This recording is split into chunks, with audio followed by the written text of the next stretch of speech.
1, 2, 3. Are you a corrupt politician? Or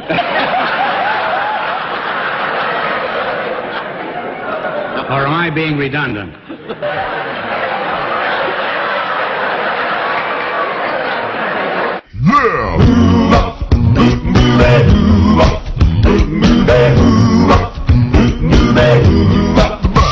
Well, she sneaks around the world from Maryland to Carolina. She's a sticky finger toucher from Berlin down to Belize. Take you for a ride, there's no bus to China. Tell me where in the world is there's only South Korea, baby, honey, cause where I'm from the Red Sea to Greenland, we'll be singing the blues. I will be in Arkansas, still the beat comes from a jungle. Tell me where in the world is she go from Nashville to Norway, Hot Air to Zimbabwe, Chicago to Czechoslovakia and back. She'll ransack Pakistan and Pakistan and Scandinavia, then she'll pick 'em up down under and go big pocket bourbon. Missing misdemeanor when she's over base from Viva. Tell me where in the world is tell me where in the world. Come on, tell me where can she be? Botswana to Thailand, Milan via Amsterdam, Bali to Bali, Ohio. Oh, whoa, ooh, the cheese. The cheese. Monday to Friday at 5. She flies around the globe and she'll from every nation. She's a double-dealing diva with a taste of flavoring. Her itinerary started with moving violations. Tell me where in the world is tell me where in the world is tell me where in the world where can she be?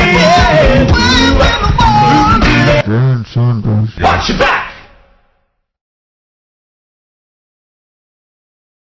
Alrighty, welcome to the show. I'm Nate Taves. I'm Khoury. And this is the first time we've been able to podcast since pre-summer, I think. If I remember correctly, the last time was like June or thereabouts. Yeah, sounds right. Yeah. The whole summer, the reason why we weren't able to podcast was that the house was on the market, and it was under contract with Nancy Jenkins. Do you know that organization at all? No, I don't. Okay, you're not missing very much. Yeah. Take this as a review. I'm not really familiar with much of the realty around here. I mean, I've heard a little bit more of flat fee, but otherwise I'm not familiar with any of the others. Okay, well let me bring you up to speed then. Nancy Jenkins is this organization run by a woman, and then there's a bunch of other people that work for her. And we had this woman, Allison, selling the house. I don't know her last name, thankfully, otherwise I'd use it. But Allison, and she seemed to know what she was talking about as far as like what the going rate for this house was in comparison to the other houses in the area. But my parents decided to list it on the high end of the spectrum. And then their idea was the longer that your house is on the market, the more you have to knock off the price of it. So given that my parents asked for like 10 grand more than what it would typically sell for, they were like, oh, well, take 5 grand off. And that's our compromise. So they did the compromise of like 5 grand off. And then they kept like bugging us to drop the price because they weren't getting any snaps or anything at it. And people were come and see the house, they go, yeah, it's a nice house, but you got a small backyard, and that's not good for us. It's like, well, look at all the other backyards in the frickin' neighborhood. They're not that big. So, yeah, you got backyard. You're in the wrong town. So we wound up going, okay, well, let the contract run out with them. So we ran out, and then we rested with this guy, Ted, and I can't remember his last name. I should probably turn on the light outside and read the sign in the front yard. But we rested with this guy, and he got a lot of people like coming through looking at it and stuff, which was good. But then he sold the house. So right now we're in the process of moving stuff out of here. That's why, like, you see bare bones in the living room, nothing in the kitchen, because everything's being taken out that we want to keep. And the remainder of the stuff we're going to sell off to some guy that comes in and buys stuff. I'm trying to put this as politely as possible. To buy stuff. Well, there's different ways of doing it. There's, used furniture places. There's,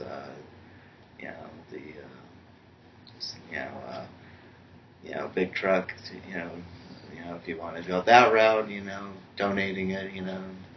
People to pick it up. Salvation Army or whoever. That's the thing, though. Salvation Army. I'm glad you reminded me of this.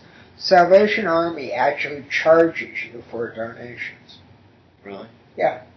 So you actually have to pay them to take stuff from you, and they won't take beds.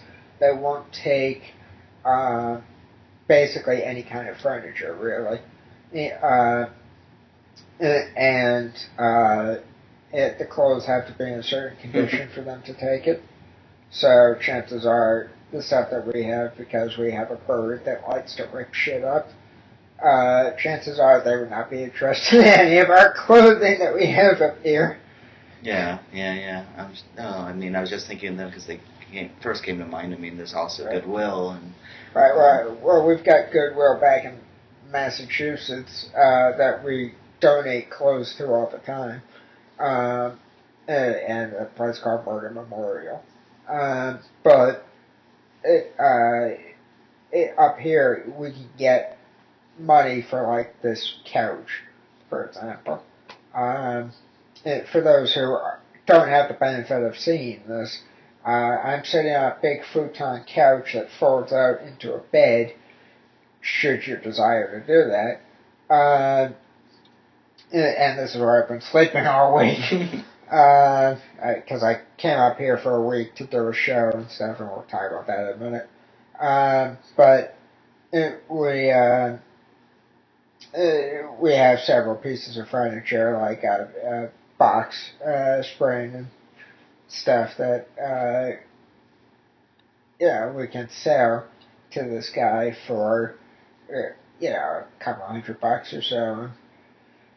Then that money goes into what we had to take out of the price that we wanted and stuff, so that then goes into the building that we have in the back of our house and stuff. Right. Well, I don't know, who this guy is per se, but that's like what I was saying. Before I went into Salvation Army and Goodwill I was saying there's also like used furniture people. The only one I can think of is Myers, because I know that they've got big trucks to deliver and pick up. Yeah, I've heard of them. They're supposed to be pretty good. And they will pay, reasonable amount of money. Something's, slightly, tethered. They, you won't get much, but stuff that's in good condition, you shouldn't be too bad shape. And right. Yeah, I know. For example, on a like what we're keeping is like pretty much everything from the kitchenware, microwave and shit. We're keeping that stuff. But the couches in the living room, which are nice big green suede couches. We're keeping those. And the tables, and that cabinet that you see behind you underneath the TV. Yeah. And obviously the TV. And the cable box and internet routers. Don't go back to that company. I'm going to pull a click and clack here and say, rather than haul off the couch, just put some hydraulics on it and drive it back to Massachusetts. That's what I do. Drive it with the steering wheel. Where are the brakes on this fucker?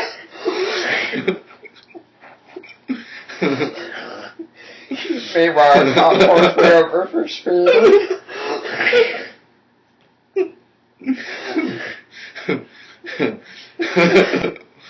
Sorry, officer, I can't do anything to your brakes. All over. This is one of those new Toyota sofa models. Fresh off the rack. They forgot to install the brakes, though. So I'll write me a ticket, just stick it on the back of the coach. Reminds me of a time, I think it was you, myself, and Anthony Green, you'll remember, went to go see There Will Be Blood for a Kevin McCarthy screenwriting class. Oh, yeah. You remember this? You sat in the front part. He had a big red van, or maroon-colored van, I should be accurate. A maroon-colored van. And you sat in the front next to him. It was like two separate chairs. And then he had his bed in the back of the van. So there was no room to sit, but I lay down, sprawled out on the van. I held onto the back of your seats. So that I wouldn't go flying. And that's how we got to the movie. Speaking of movies, that brings me nice transition into television, which was where I was Monday night. And we started talking a little bit about this prior to recording. But this was funny. I called the Maddie and Steck Variety Hour and talked to Mike Jones and Maddie on sometime last month, like mid last month. And I said, hey guys, I'm going to be in Vermont on the week of the 15th of October. Can I get on the show on the 15th? And I said, yeah, that sounds good. We'll have you on. And I basically have a standing invite to go on that show. I don't even have to, I've told this time, I don't even have to call. I can just show up to the studio and they'll throw me on. So that's kind of cool. But basically the show, for people who haven't seen it, you'll hear the audio of it from my camera on the Moving Violations podcast, because I tried to go on and talk about discrimination, but that kind of backfired, as you'll hear in a minute. But also you'll hear that on the next episode of Moving Violations, that series. So I called and said, let me on the show. And said, okay. Crossfade, I did promotional stuff all the way up to being on the show, and I called in every week to remind people, I'm going to be on the show, this is what's going on, blah, blah, blah. It was like 2 weeks worth of calls. And then I finally got to the point of coming up here for the show. Now there's 2 screwy things that happened to me, and I'll tell one of them right now, so it stays on the TV show, that Mike Jones, his alter ego, who I can't say his name, lest I be sued, he was supposed to give me a ride to and from the studio, but for some reason he flaked out, so Maddie, bless his heart, had to come in and get me.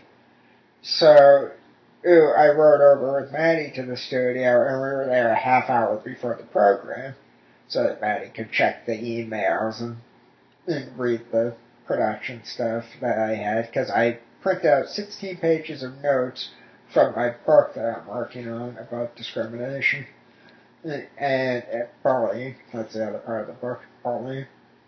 But I took the part that pertains to Burlington College, which is 16 pages, and I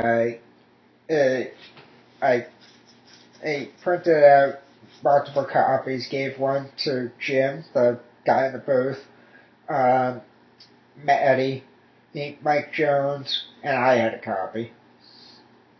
And Mike Jones refused to read his copy. Maddie read his copy. The guy in the booth kind of half glanced through it.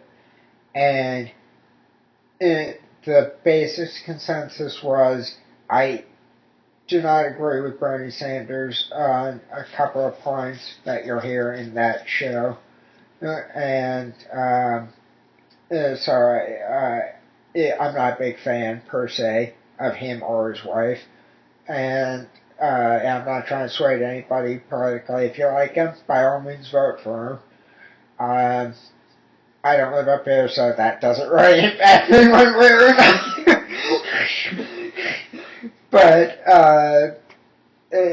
his wife was behind the civil rights violations, so I'm a little less of a fan of hers, shall we say, politely.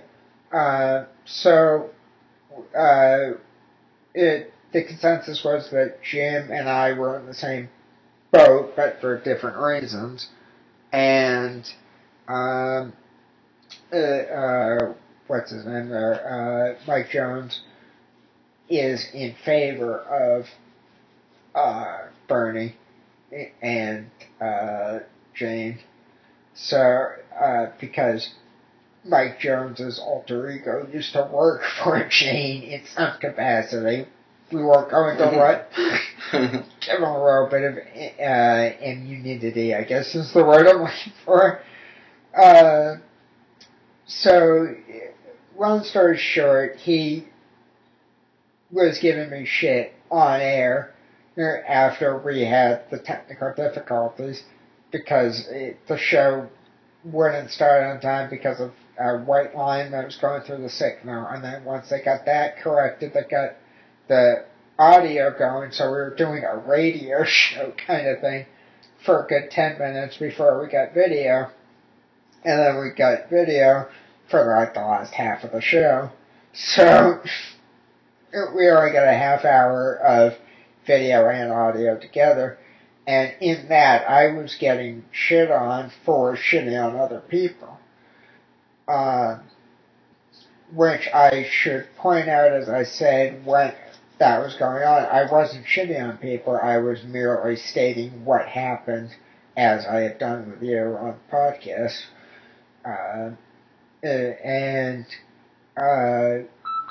So, telephones. So, long story short, we did the show. It didn't go as smoothly as it should have for multiple reasons, not the least of which was Mike Jones wanted to raise hell and couldn't successfully do it because I wouldn't let him. And the viewers were picking on me because of the way I look. Nothing I can do about that. And, I was pasty white, that kind of thing. Who's a little white N-word? Yeah, that's the kind of stuff that they were asking. Long story short, that it wasn't what it should have been, but if you listen to the podcast version of it, you'll get the idea of why I had problems with people up here understanding what they were doing was wrong. Because that mentality is illustrated by Mike Jones. So, there you go. And you'll hear that rant in front of the audio so that it makes sense when you're hearing it in the show. So, duplicate story, but you'll live. Now, I just mentioned that I had another Khoury story to tell. This one you'll laugh at, because I believe you know the series, The Pink Panther. David Niven, Peter Sellers, Robert Wagner, Alan Arkin was in one of them. Christopher Plummer was in another one. Herbert Lom was in all of them, with the exception of the Alan Arkin one. And God, I miss Herbert Lom. He just died late September 27th. May rest in peace. But when he died, I went to go watch the Pink Panther Strikes Again, because that's my favorite Pink Panther film, hands down. And there's a side-splitting scene, hysterical, where Herbert Lom and Peter Sellers, Herbert Lom plays Peter Sellers' former boss who's gone crazy. He was trying to annihilate Peter Sellers' character, Inspector Clouseau. And Clouseau's a bumbling fool. And so he's disguised as a doctor to enter the castle where Herbert Lom is. And he's assigned to pull Herbert Lom's bad tooth. And they both get high on some sort of gas. And it's side-splittingly funny. I'm not going to spoil the scene for anybody that hasn't seen it, but it's hysterical. It puts me away every time I see it. And so I wanted to watch that when Herbert Lom died, because it's like, that's the way I want to remember him, doing that scene. He's funny. You know, great actor otherwise, too, but I love that scene. So I went to go watch it, and when I opened up the case, Revenge of the Pink Panther, it's a 5-disc set. Revenge of the Pink Panther was missing, which is disc 4, or no, it's 6 set, so disc 4 out of that set is missing. And it's also the 4th movie in that box set. So that went missing, and I couldn't find it anywhere. I tore the house apart in Massachusetts looking for it. Couldn't find it. Came up here last Friday. We're recording on Thursday, for those who want to try to keep this straight. So Thursday the 18th of October, so the Friday prior to that, 2012, I came up and I went to go look in all the players up here, DVD players, for the disc. I couldn't find it anywhere. The thing was empty. My parents will attest to this. It was empty. They saw it empty. It was sitting right here where the computer is, in the TV room. The next day, my parents left to drive back to Massachusetts with a horse trailer full of furniture to unload at the house. And my mom has 2 horses, so we used the trailer to move stuff out of the house. So anyway, I sat down and I watched the first Pink Panther film, and it was bumming because the disc wasn't there when I went to go open it and put the disc in and stuff. So I watched the movie. I had fun with it. I went to go put it back and take out the next disc, and when I went to go do that, I did a double take, and here's the reason why. The missing disc was back in the case where it was supposed to be, like it had never gone away. I was like, what the fuck happened here? And so I called my dad, and I'm like, did you know anything about this? He's like, no, but that's really cool. congratulations. And I'm like, thanks, but I think the house is haunted. And it was basically confirmed for me when I called my mom and said, did you know anything about this? And she's like, no, Dad just told me. That's wonderful that you found it. I'm like, yeah, but why would I find it in the case where it wasn't just like an hour or two prior?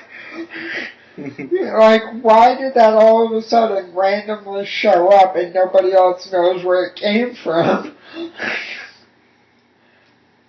So I think we either have a gnome in the house or the joint's haunted. But hopefully they enjoyed watching Peter Sellers beat up Herbert Long. Oh, all I have to say to that.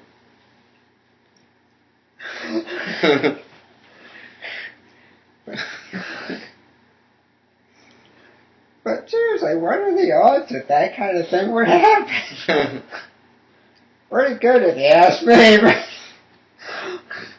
So, that's kind of why I was up here, aside from podcasting with you, and why it's taken a while to get the podcasting. And you've heard some of the Khoury misadventures that I've had. Hey, lucky. Yeah, right. Right.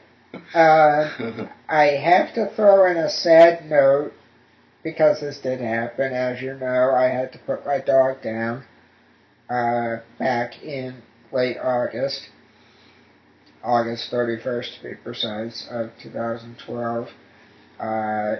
She was 16 years and 5 months to the day old. She suddenly lost the ability to walk the night before, and she had to be put down. It was my first experience with death firsthand. I've known people that have died, but I've never been around to see it. So that was my first experience with witnessing death and feeling her die under my hand, and that turned my stomach for a couple of days. I still love her, I still miss her, and I can't even think about getting another dog right now. But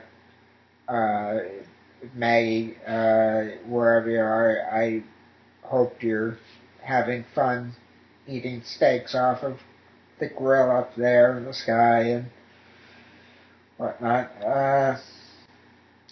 So that I don't want to get too sentimental, but it's very easy to do so. I love her dearly, I miss her. So that was the one sad thing that happened in the time that since I saw you. Outside of that, it's just been misadventure after misadventure, which I can go into some more. But I want to hear from you, since I've just been talking for 26 minutes. Yeah. So, what have you been up to? 26 minutes, 10 seconds, 8, no. Right. 16, 17, 18, what have you been up to? Oh boy, sorry. What have I been up to? Yeah. And feel free to take up as much time as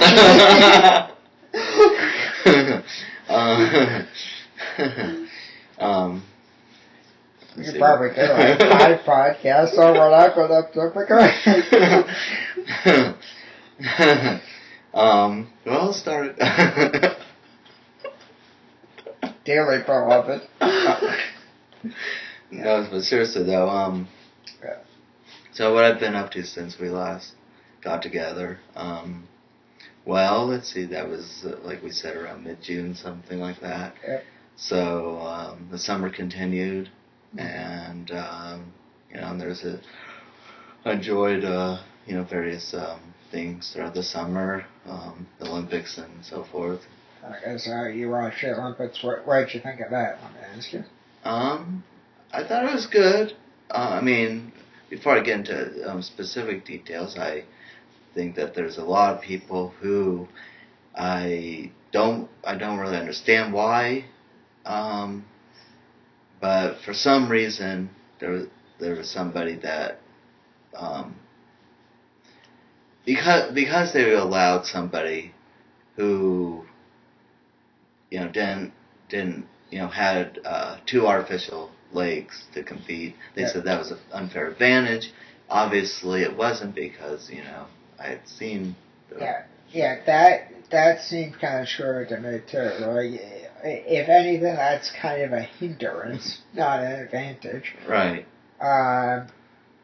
But that's apparently too scientific for some people to figure out. But having said that, the highlights, of course, the Fab Five, the Elite Eight in the women's rowing.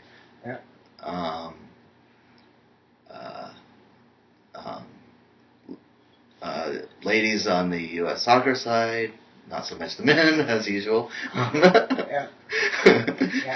about and some wrestling feats that some wrestling gold medals that hadn't happened in a long time. So there's that lady shooter that was a 5 straight Olympics, something like that. So that those highlights there. How about the swimming? What did you think of the swimming? Swimming, it was. I liked the swimming, and it's great to see Michael Phelps, be one of the most decorated Olympians. Yeah. I was happy to say that. And there were some strides in diving. No golds, but some silvers and stuff that were so at least U.S. diving is getting back, and Greg Louganis should be happy about that.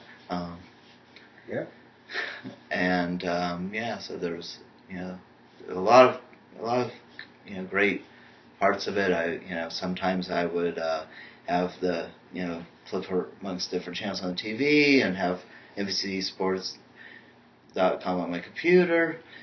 Other times I'd be out on my balcony and just doing the NBCSports.com aspect of it. But anyhow, so that allowed me to see a lot of things live rather than wait for them to be re-aired. Right. So that was good. Some things you kind of, I guess you have to see the tire thing. Because you flip in and watch just a few minutes of speed walking, and then they say, "Oh, that guy's been disqualified," and then a few moments later, someone gets disqualified, and you're like, "How did they get disqualified in speed walking?" Well, I guess I did tune in early enough to find out. Also, it was a 6-hour delay because they're 6 hours ahead of us.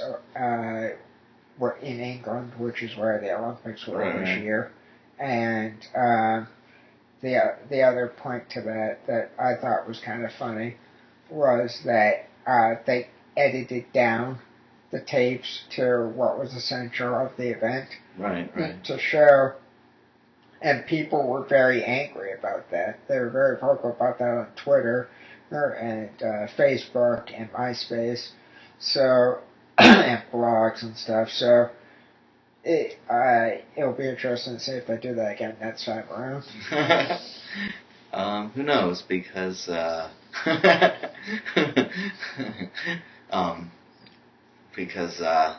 Rio is only an hour behind Eastern time, so.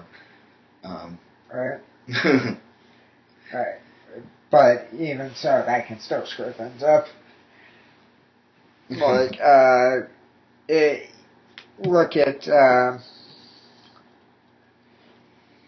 have you ever looked at a TV listing for something on AMC? They listed at Central Time. So if you're on the East Coast, you have to figure out what that would be for you. Because they give you 2 times, and it's like,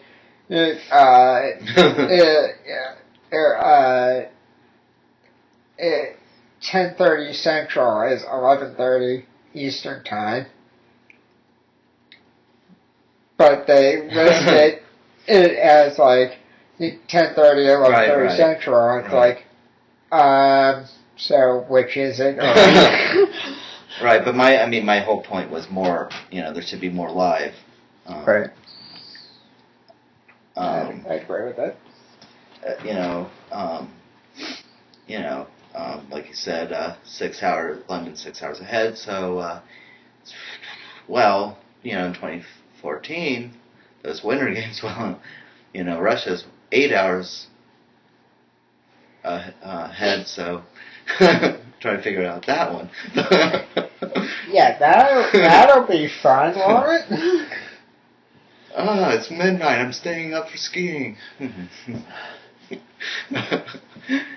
But before that even happens, of course, there'll be the WBC next summer, which, for those who don't know what the WBC is, that's the World Baseball Classic.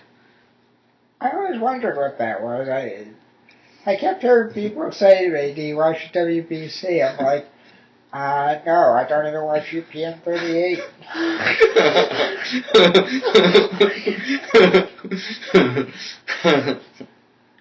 Well, the World Baseball Classic is a bunch of there's a bunch of where it is right now. There's a bunch of automatic placements in there, and then there's a number of sovereign states there. Basically, I guess there's games. There's going to be some games coming up in pretty soon, actually, to decide for the last few spots, because the thing will all be getting going next March. So got to film the last few spots pretty soon here. Right. To bring the field, to have the field of 16. But those who did very well the last time, Japan, Korea, U.S., Netherlands, they're all been automatic, and plus 8 others are automatics.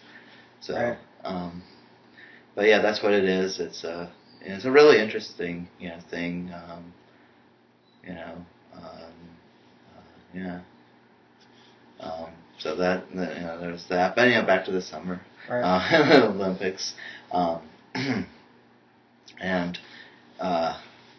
so and certain days at certain times. Okay, 3 days a week, twice at 8 and once at 9. I was flipped over. There was it was I wasn't watching Olympics. I wasn't watching baseball. I wasn't watching anything but Big Brother on Sunday, Wednesday, and Thursday. Live once and non-live the other times. Right. Right, whenever you could, it would be live, but... well, I wasn't going to pay for, watch it all the time feeds. I was just going to watch it, the Thursday live broadcast plus the other 2 days. Right. Right. And successfully, when it started, yet again, on day one, picking who was going to win it and being successful yet again. Mm-hmm. So I've thoroughly enjoyed have enjoyed that. I mean, and I'd like to be on there sometime. I think that would be interesting. I don't know how far it'd go, but it'd be interesting. That it would. In stark contrast to what you were watching, I'm just going to add lib and say that I was watching not the Olympics all summer because I cannot stand the Olympics. They bore me to death. But I saw the list of the winners online. But I did watch America Live on Fox News Channel with Megyn Kelly, and The Five on Fox News Channel with Eric Bolling, Dana Perino, Andrew Tanteros, Greg Gutfeld, and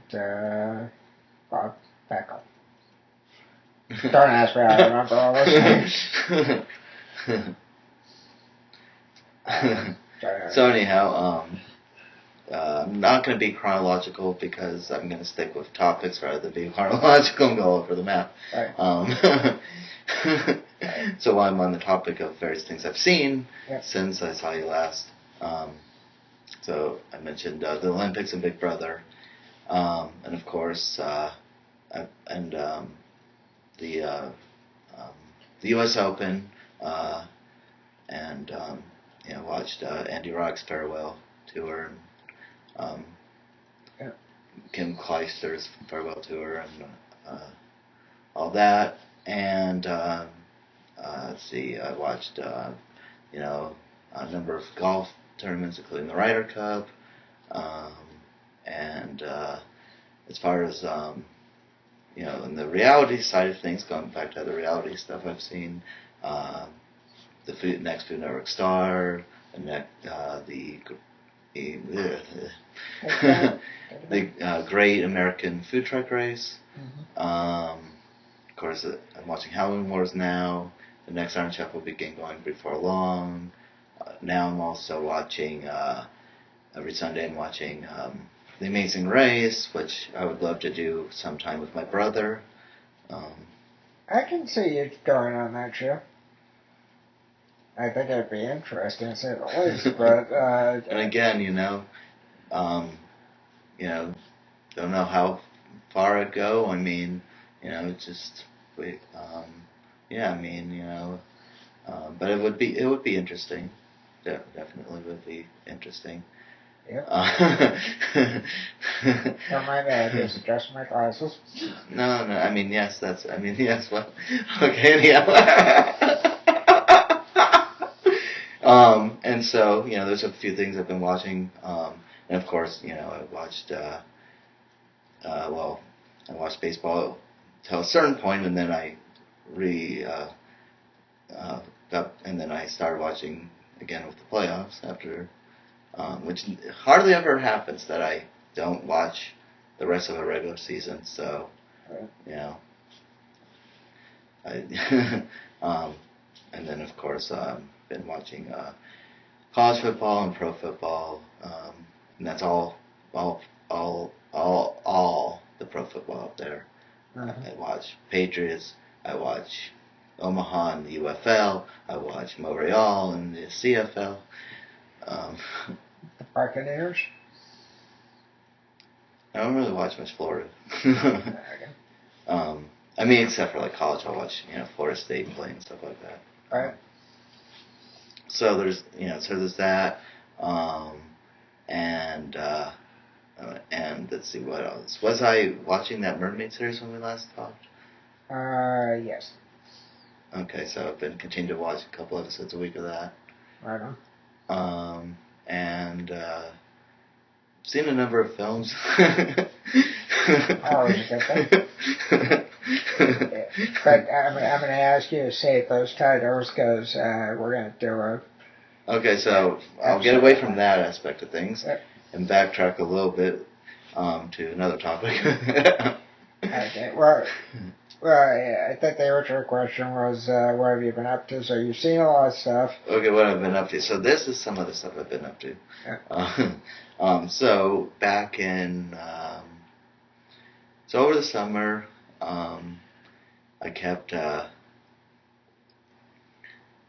with the exception of, Dragon Boat Sunday and a few other times, I kept going to this church that I won't even mention the name of. And then there was a point in about, I'm trying to remember when that was. Probably started in July, but I didn't really tune in to it until August sometime. So take that for what it's worth. Okay. Sometime in August, you. So I felt myself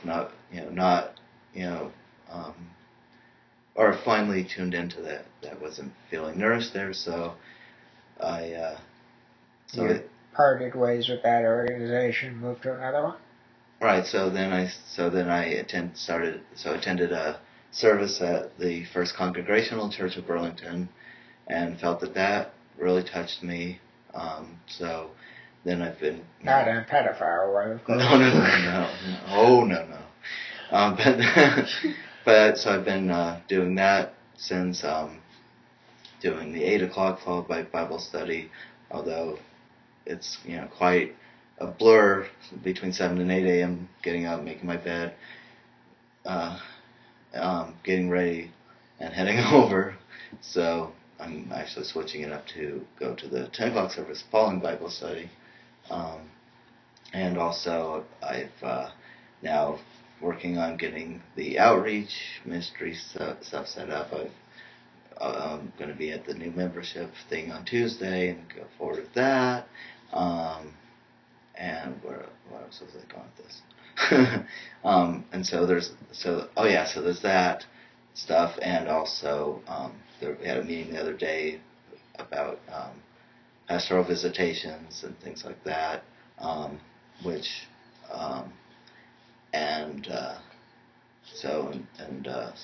for those of you out there, that conclude there's home visitations, nursing homes and hospitals.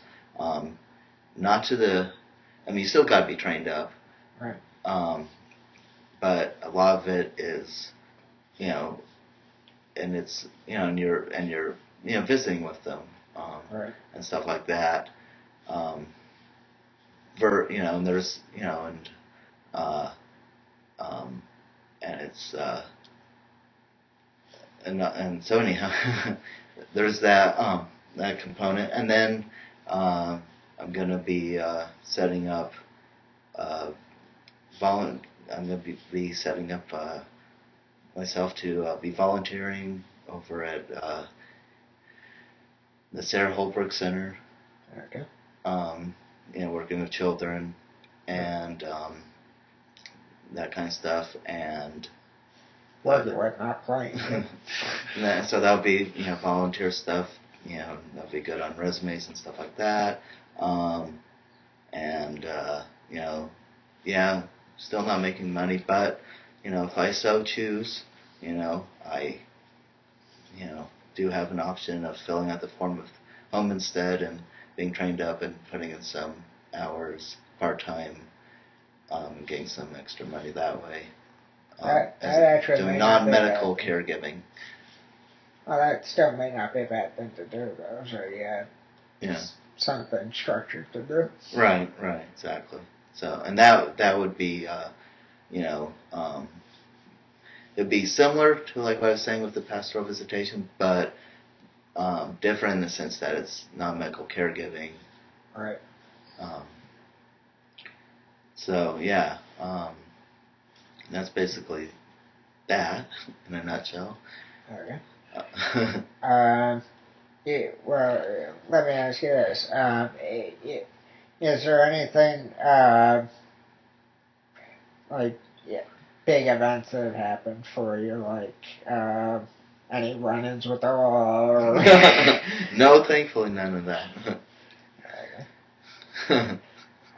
It just wanted to see if there was anything that you could say, definitively. Oh yeah, okay, big moments between summer and now.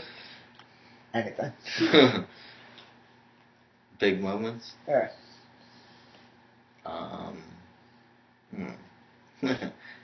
Well, I mean, you stated one with changing churches. Yeah, that's true.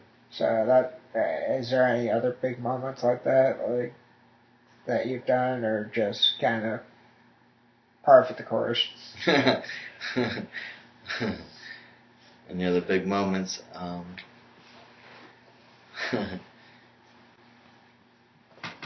Well, I mean, let's see. So I did mention changing churches, and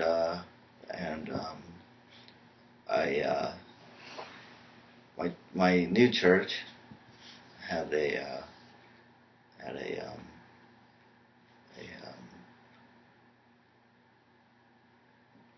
walked Take it down. Walk. No. Yeah. Well, there are walks that we get involved in and stuff, but I'll get into those in a minute. But You'll never walk alone. Yeah. But this was. There was, and not, wasn't just, and there was a number of other churches too, and as well as various other people who involved in this walk as allies for the people who organized the walk, which is the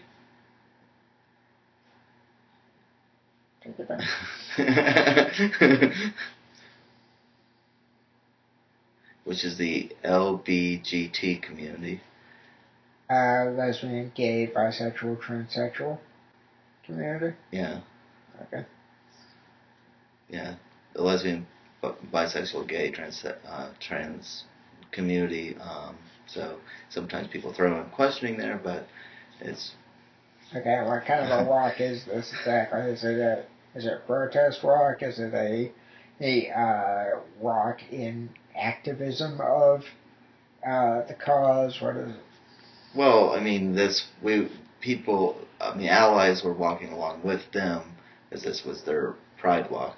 Oh, okay, so it's gay pride walk. Okay, got it. Yeah, so... Or that group walk. Yeah. So, anyhow, but then there are walks that we have people who participated in the jump walk. I was a crossing guard during the crop hunger walk. There are other walks that will be involved in, myself actually participating in coming up, and other one. There is a group of people that I'm going to be connecting with that will be partaking in the Relay for Life coming up. Okay. Next, and there's a number of other walks that we'll do throughout the year next year, and I will be involved. In November I'll be involved in the COTS Phonathon, and then in May there's the COTS Walk. Mm-hmm. In May, not the May. Yeah, right. No, I get what you meant. The May. It's a company.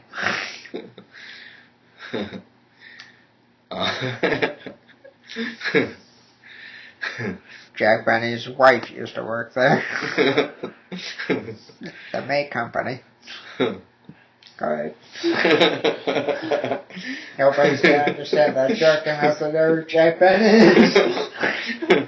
So there's that, and like I said, getting various outreach stuff set up. Not to get too drawn out about those things, but some various areas are some of it will be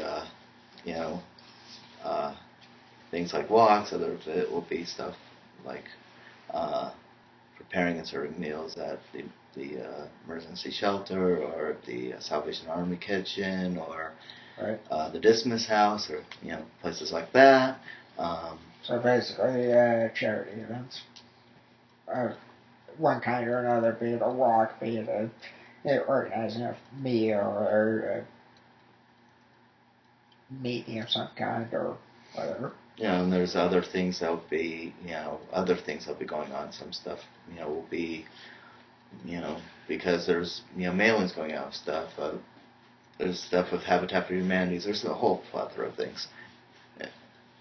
Yeah. Right on. So it sounds like you've been keeping busy. Yeah. Oh, was a good thing. And so, Oh, actually, one other thing I wanted to say about stuff that I've been watching, because it was in the summertime, actually. Well, I just happened, actually. I don't know if I like where this is going. I just happened to flip it over to GMC, and They were running a Seventh Heaven marathon. Okay. And then they started running it from the beginning, so I've been watching it, from the beginning since they started that process. And now they've, of course, added on Touched by an Angel and some other shows like that now as well. So you gotta be happy about that. Yeah.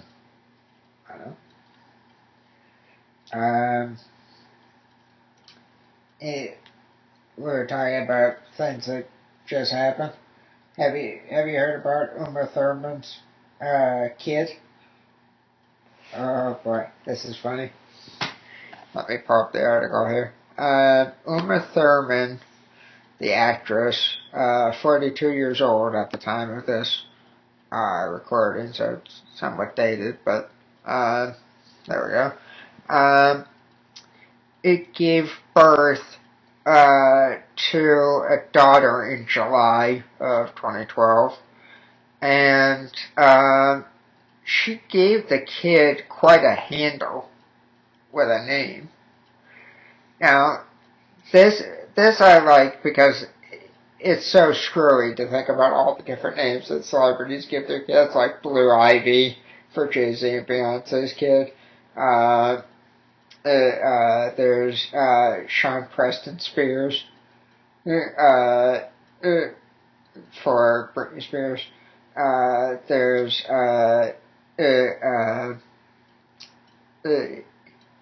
he almost had a bad name too. Did you hear about that one? Just quickly. His original name was going to be Preston Michael Spears. Which, for those who aren't quick enough to figure out the acronym, it's PMS.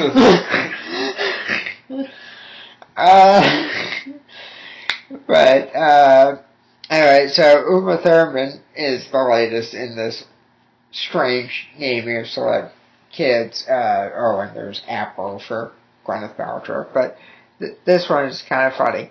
Rosalind Arusha Arcadina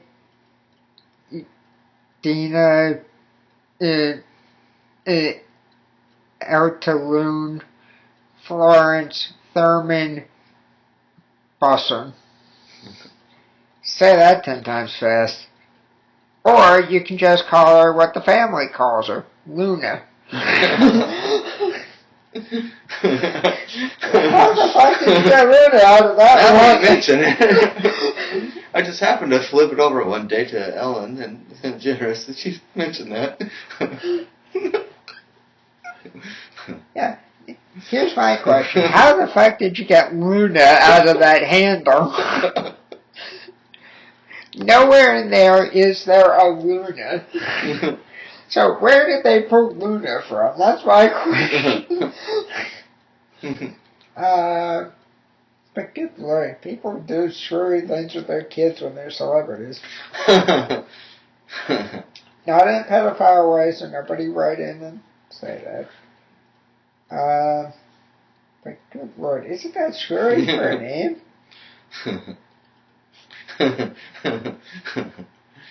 I don't get it. But then again, I don't have to. Yeah, it's kind of like there are ones that do screwy ones, and then, Well, I mean, it's one thing to have a kid and name them like, I don't know, one syllable name like Austin or something like that. But or Surrey. But and also a few weeks back, playing the Not My Job game on Wait Wait Don't Tell Me was Colin Hanks, and they said, well, at least he didn't give you a name like Caucasian Islands or something, considering all the other names that celebrities are giving their children. Yeah. Oh, I heard Blue Ivy. My immediate thought was, what kind of a drug is that? Because if I remember correctly, that is either a drug or an herb of some kind.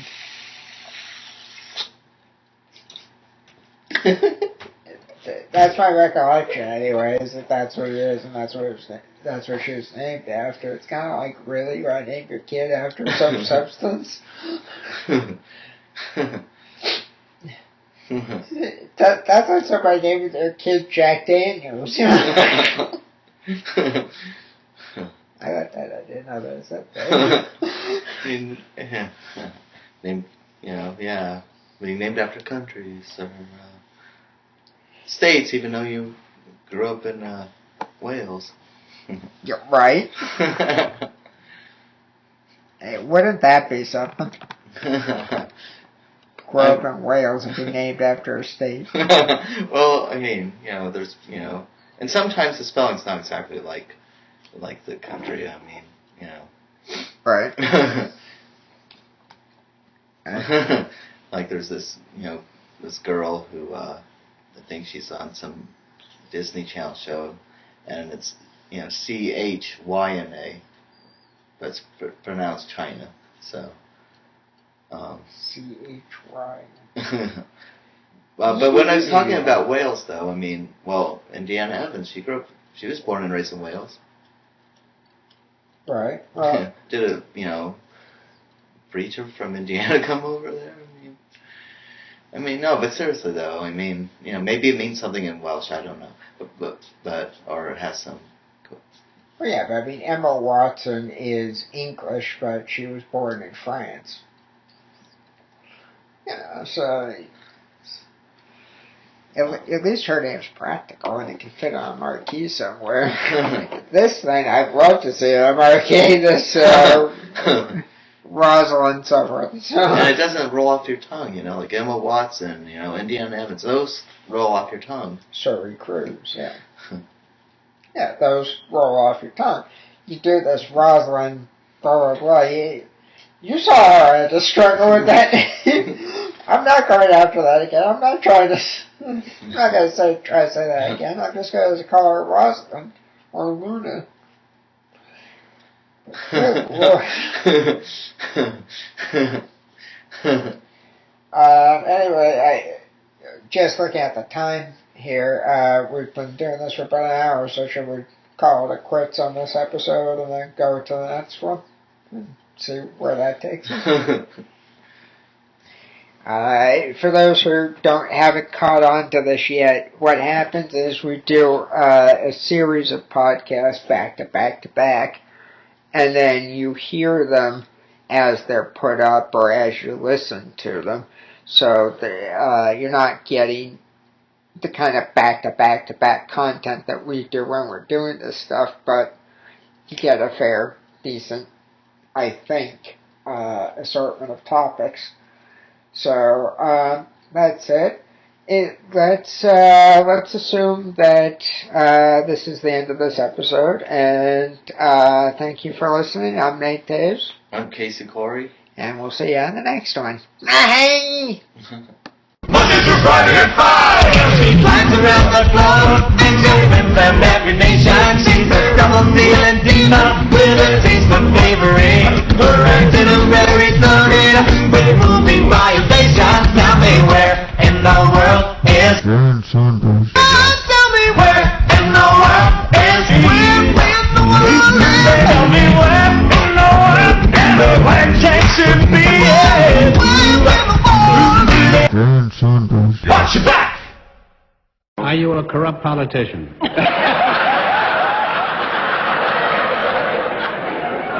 Or am I being redundant?